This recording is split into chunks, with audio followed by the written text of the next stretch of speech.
Today we're digging into a listener's outline for a YouTube report. It's called Plug and Amazon, the partnership fueling the future, and it covers their whole relationship, from forklifts to a huge green hydrogen deal and even future AI data centers. Let's get right into it. So the material does a really good job of identifying the three core pillars of this relationship. You've got the material handling, the big hydrogen supply deal, and then the data center, Moonshot. But the report's angle, it fluctuates. It really does. It feels like it's being pulled between being a deep dive on infrastructure and, on the other hand, a stock market analysis. And that tension just dilutes the impact. Exactly. You're trying to satisfy two completely different audiences at once. You are. You've got the fundamental investor who wants to know about the 15,000 fuel cells and the 800 new trucks. They want the logistics. Right, the real world stuff. And then you have the trader who just wants to know if the stock's going to re-rate from $1.96 up to $3 or $7. And you can't really serve both of them well in the same narrative.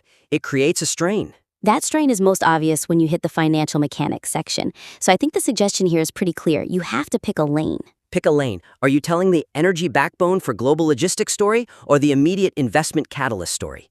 And once you pick one, you use the other elements purely as supporting evidence. So what happens if they really lean into the infrastructure angle? Well, the whole narrative gets stronger, I think, because it actually aligns with what Amazon is. The weakness right now is that the financial mechanics, and especially that warrant analysis, it's framed like a stock discussion. It's all about cheap equity. Yeah. Exactly. But we need to reframe it. That financial detail is the proof of the structural need. Okay, so you're saying the material frames the $2.1 billion Amazon has to spend as just a financial transaction. It does, but let's look at it as an operational commitment they can't back out of. So for a concrete example, you could refocus that whole warrant trap section. How so? Don't frame it as Amazon getting cheap stock. Frame that $2.1 billion spend as undeniable proof that the hydrogen deal, the 10,950 tons per year, is guaranteed revenue. It's essential for Amazon's goals. So the financial commitment is actually the ultimate evidence for the infrastructure argument. It's the non-cancelable PO. And that change ties directly back to your executive summary.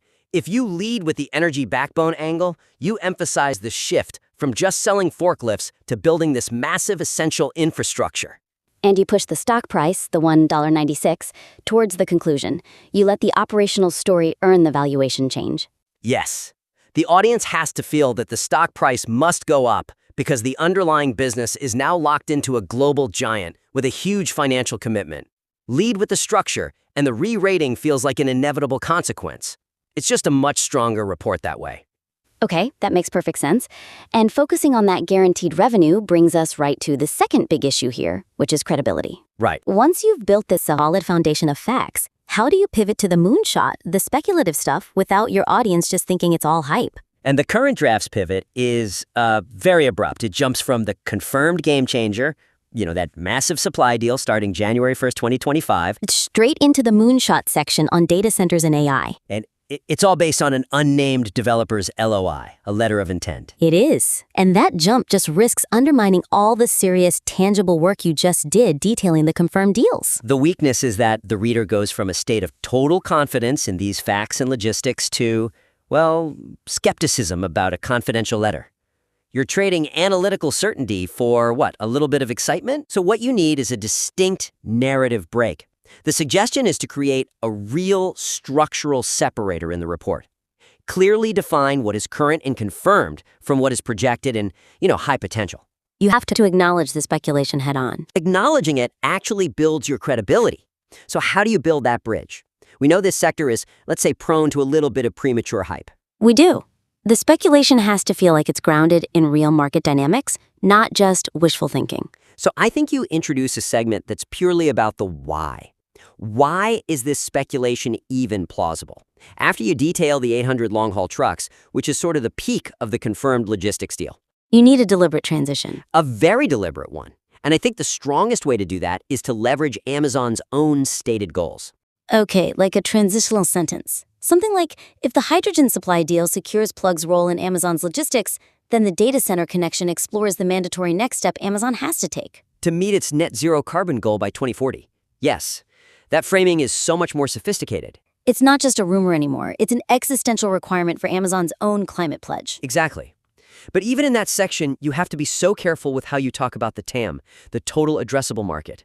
Right. The billions in TAM, it's a huge number, but it's based on a theory, not a contract. And the connection between that confidential LOI and Amazon Web Services specifically, it's just not there in the material. The report shouldn't pretend it is. So you have to be explicit. Very explicit. Articulate that the massive TAM is contingent on the theory that Plug's stationary fuel cells become the standard backup power for AWS. You have to say the connection to Amazon or Microsoft is for analyst context, to show the scale of the potential, not to confirm a partnership. That line in the sand protects your integrity. And ultimately, the infrastructure story, the speculative upside. I mean, none of it matters if the company can't execute. Which brings us to the last key point, bolstering credibility by actually talking about the operational risk. I completely agree. The risk integration is really lacking.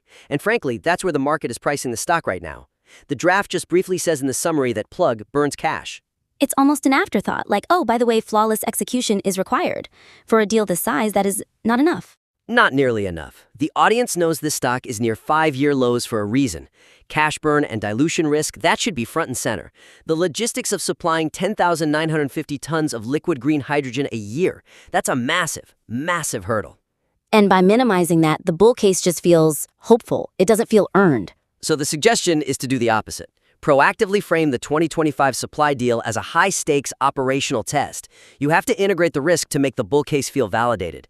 You have to show you understand why the market is so skeptical. Okay, so how do you do that? How do you use the cash burn risk to actually amplify the upside instead of just weighing the whole report down? You do it by asking the same question the market is asking. When you're talking about that 2025 deal, you explicitly ask, what tangible metrics will prove they are executing successfully? And what are those metrics? You could suggest focusing on the production velocity.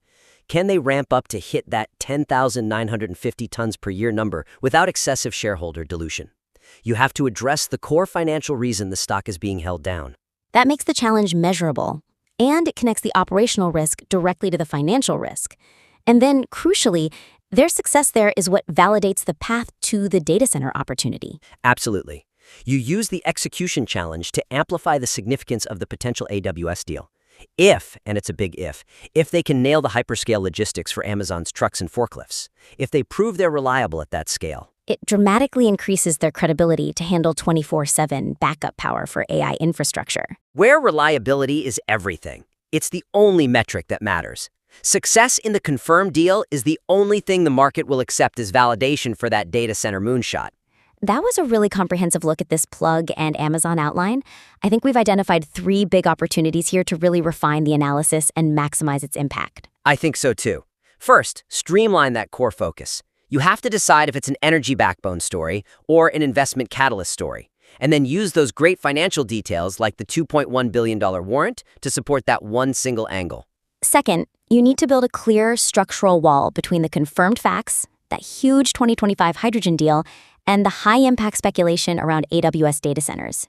Use a strong transition to ground that speculation in Amazon's actual net zero needs. And finally, you have to bolster the whole analysis by bringing the operational risk right to the forefront. Frame that 2025 deal as the high-stakes test that it is. Show your audience the specific metrics on volume and dilution that will prove the bull case is earned and that the stock can finally re-rate. Absolutely. So, refine the material using these suggestions, and please feel free to submit it back for a follow-up.